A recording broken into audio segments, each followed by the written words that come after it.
ترشيحي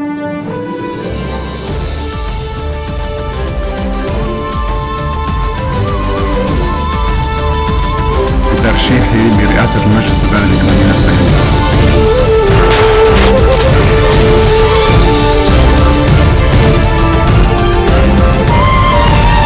Good afternoon. You're watching the English newscast on Future Television. I'm Yumna Naufal, and these are today's top stories.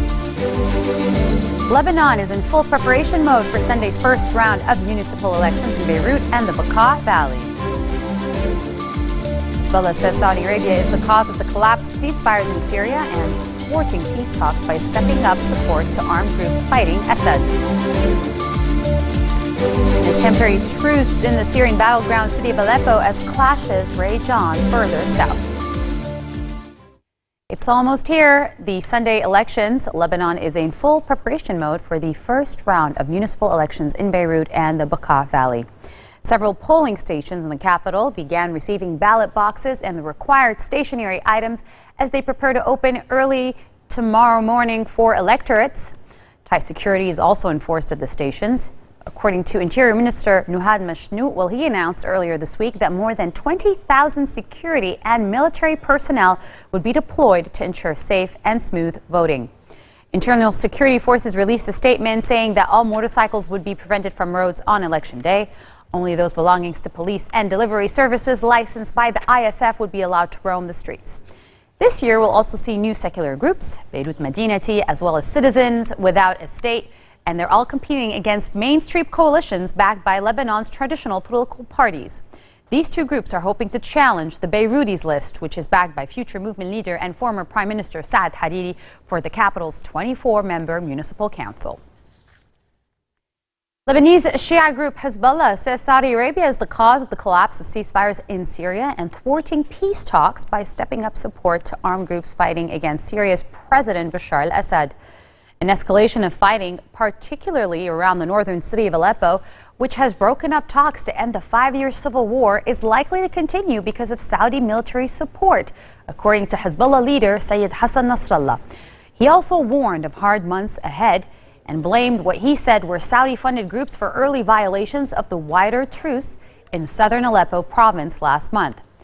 Saudi Arabia and a number of other Sunni Muslim Arab states this year classed Hezbollah as a terrorist organization. The group's involvement on the ground in Syria, alongside the forces of its main backer, Iran, have been crucial for Assad, whose enemies are mainly Sunni fighters, many supported by regional powers including Saudi Arabia, Turkey, and Qatar.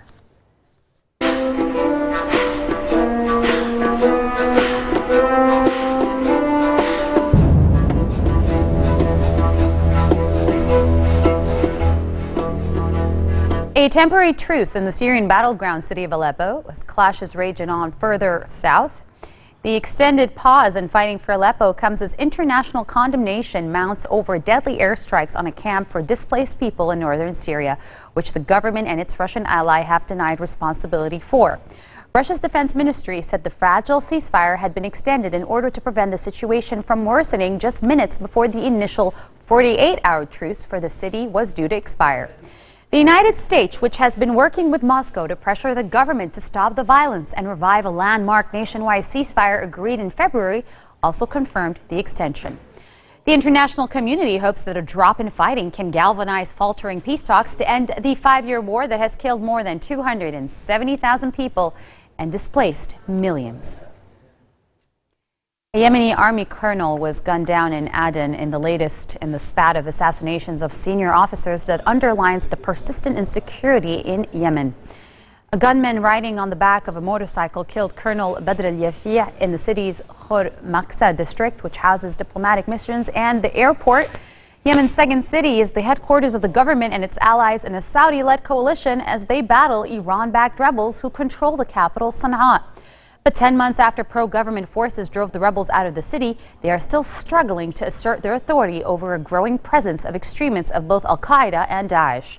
Late last month, gunmen killed the city's traffic police chief, while Aden's police chief escaped 2 assassination attempts in the space of a week, one of which killed 4 of his guards.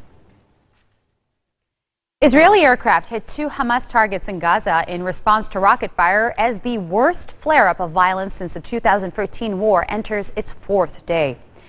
There was no immediate claim of responsibility for the rocket launch, and most such fires since 2014 has been carried out by fringe Islamist groups, but Israel holds Hamas responsible for all such attacks.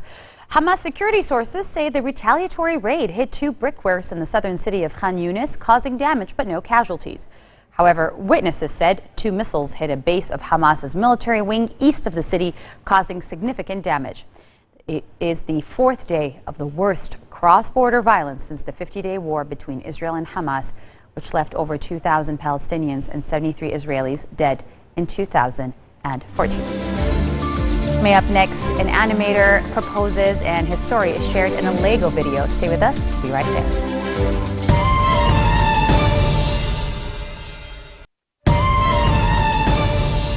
Welcome back. We're talking the U.S. elections, the road to the November 8 elections, where Republican presidential candidate Donald Trump hopes to clinch the nomination. Well, he lashed out against Democratic Massachusetts Senator Elizabeth Warren during a campaign speech in Oregon, where Trump took a swipe at some of her recent tweets after he became the presumptive Republican nominee.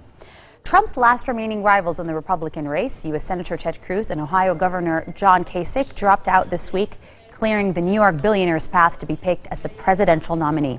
He will likely face Clinton, the Democratic frontrunner Hillary Clinton, in the November 8th general election. I just learned that Crooked Hillary, along with her friend, you know, she's got this goofy friend named Elizabeth Warren. She's on her Twitter rant. She's a goofus. She is a goofus. So, Elizabeth, you ever see her? I mean, this woman, she's a basket case. By the way, she's done nothing in the United States Senate. She's done nothing.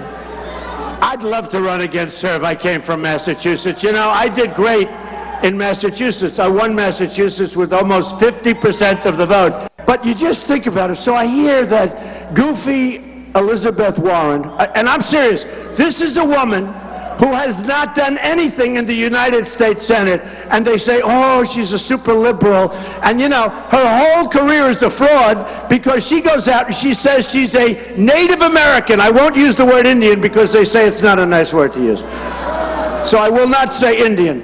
She is a Native American 5%, and therefore her whole career, because she was a minority, that's a disgrace what's going on in our country. So goofy Elizabeth Warren, I think that Hillary should run with goofy Elizabeth Warren. I would love to beat them. I would love to beat them.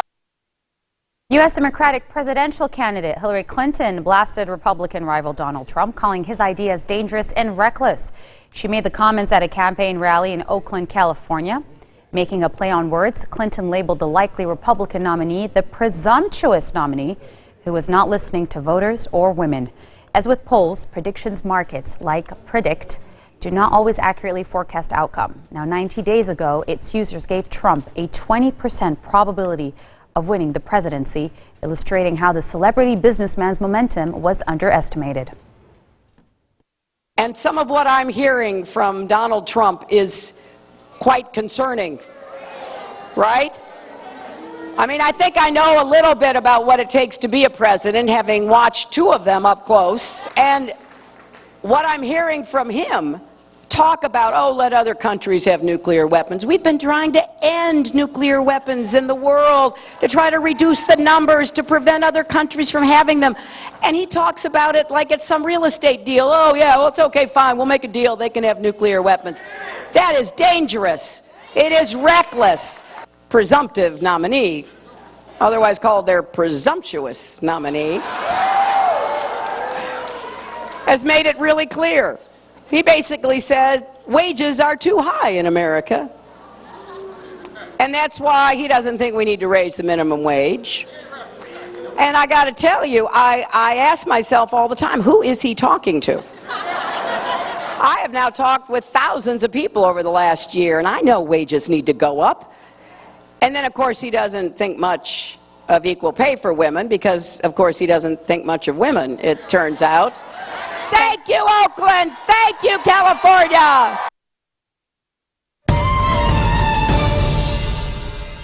Animator Kevin Ultrich's decision to date his coworker turned out to be the best decision he's ever made. In a video posted to his Brotherhood Workshop YouTube channel at the beginning of the week, Ultrich used Lego to demonstrate his workplace love story. The animated video shows Ultrich's introduction to Selena, his new coworker, and their daily adventures that lead to eventually falling in love.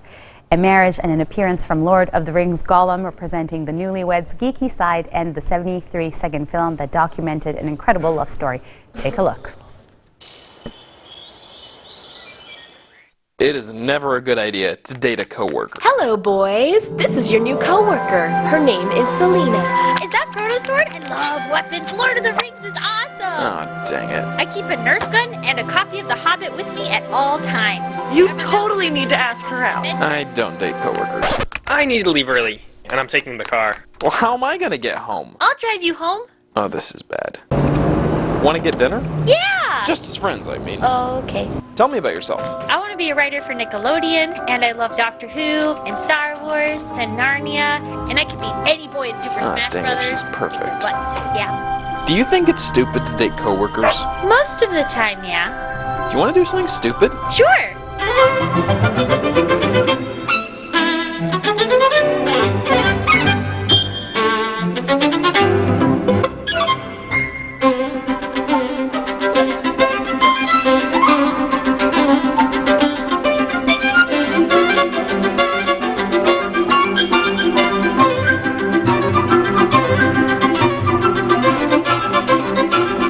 Best stupid decision ever.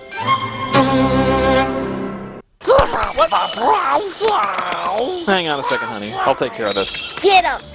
This marks the end of our bulletin for today. Now for a reminder of our headlines.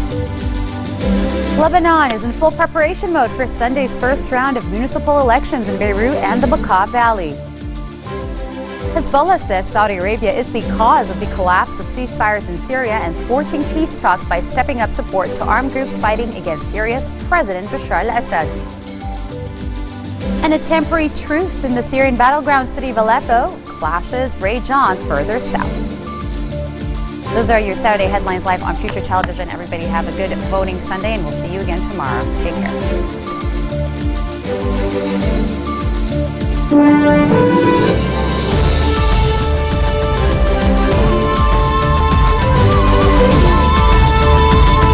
ترشيحي لرئاسة المجلس البلدي لمدينة بيروت.